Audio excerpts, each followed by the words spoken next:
Hello everyone, my name is Aiden, and this is Author Quest. Thank you so much for joining me, as today we talk about 13 villain archetypes. Huzzah!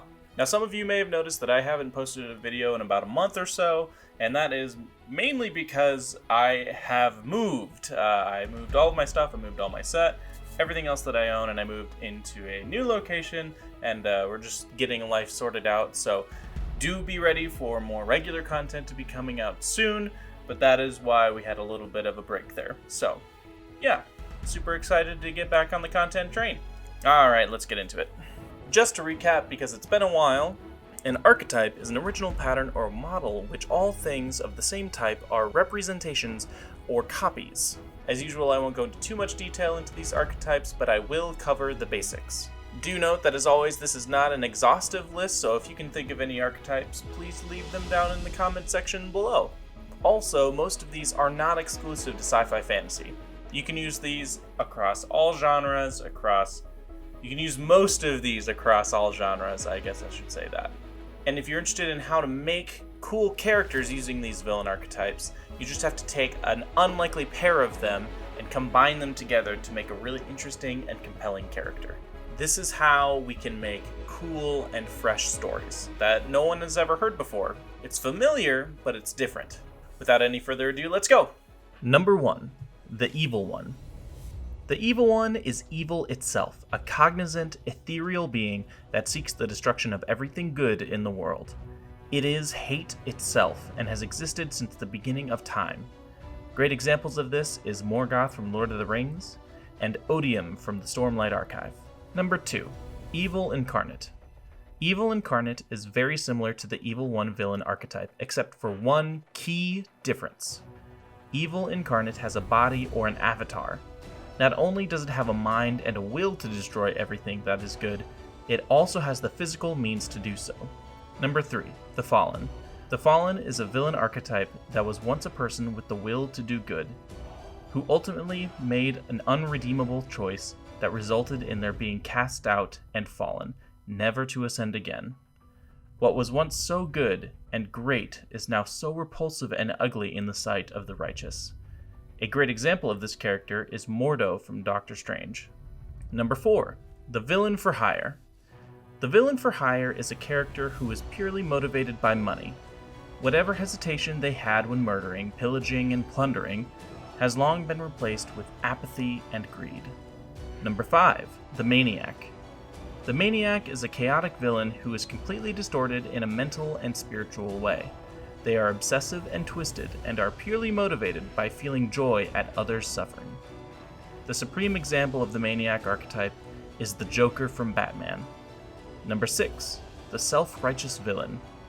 The self-righteous villain is a character who sees themselves as a hero or savior, even though their actions are often cruel or unjust. They may justify their behavior with twisted logic or misguided beliefs, and may see themselves as superior to others. Number 7. The Dark Lord. The Dark Lord is the ultimate force of evil in the form of a person at work in any given era. Whether their power has been stolen, earned, or bestowed, the Dark Lord desires more power. The Dark Lord desires, above all else, to rule everything worthy of being ruled. Number 8. The Usurper. The Usurper is a villain archetype who enacts a coup against the current government and wins.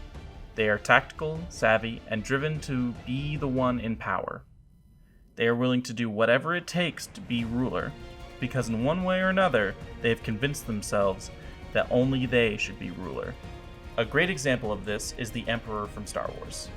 Number 9. Nature. Nature is the villain archetype that is as old as time. Before there were evil sorcerers or crooked politicians, Nature was the one character in a novel that works against the protagonist, not out of anger or envy, but apathy. Nature will fulfill its aims whether the protagonist is in the way or not. Number 10. The Nightmare. The Nightmare is a twisted monster that isn't a natural beast that seeks to survive in nature. The Nightmare seeks personal torment to its victims. While many villains can be reasoned with, the Nightmare seeks only to terrify and dominate. A great example of this is the False Hydra from D&D 5e. Number 11. the Calamity. The Calamity is a cataclysm with a will. It is a storm or a magical gloom or world destroyer.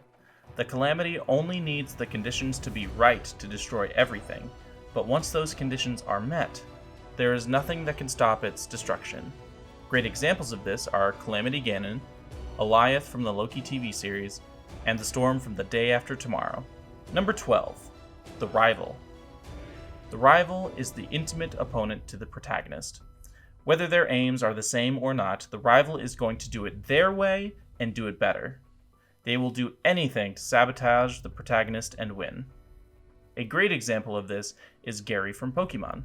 Number 13. The Traitor. The Traitor is a close friend to the protagonist who used to support the good guys with everything they had to offer, but are convinced to change sides. Despite their twisted role in the plot, they do act honestly in their beliefs, even if those beliefs are wrong. Villain archetypes are by no means rigid in their formulas, and villains are almost always combinations of 2 or more archetypes. Beyond archetypes, here are 3 keys to writing a good villain.